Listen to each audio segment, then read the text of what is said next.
where the top bosses, the owners of companies, either get away scot-free or are allowed to get away. Remember the Bhopal gas tragedy, viewers, 1984. Warren Anderson, the chief of Union Carbide, visited India and then was allowed to leave. Let us never forget that. There have been several others who have exited. Several others. Let me bring in the TMC's Member of Parliament, Susmita Dev. Susmita Dev, you've just heard Mr. Bhatia assuring the nation that these culprits, whoever they are, however big they are, will be brought to book. Are you satisfied with this response? You see, it's very simple. What is involved here is clearly criminal negligence. And I think the fact that Mr. Patel has got the same relief package as Mr. Nirav Modi and Mr. Mallya, I think it's a shame for the nation.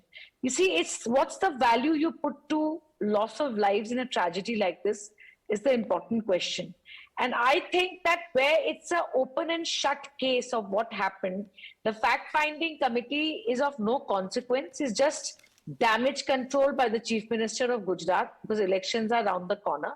It's a criminal case. There should be an FIR.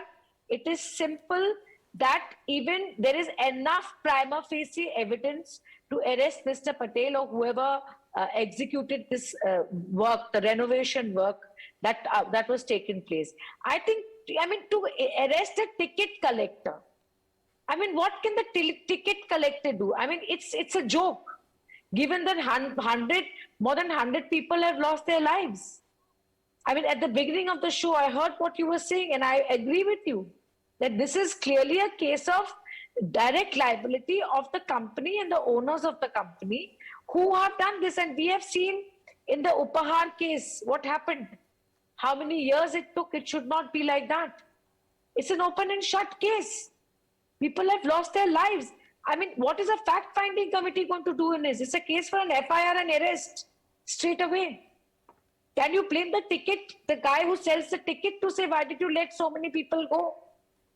Absolutely not. And with all due respect to the fact that the Prime Minister has visited the site, I have to remind him that there's a lesson in it for him. That don't politicize every tragedy. Today he's at the receiving end.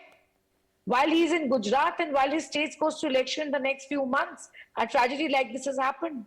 When he used the tragedy that happened in Bengal to politicize it. We should not.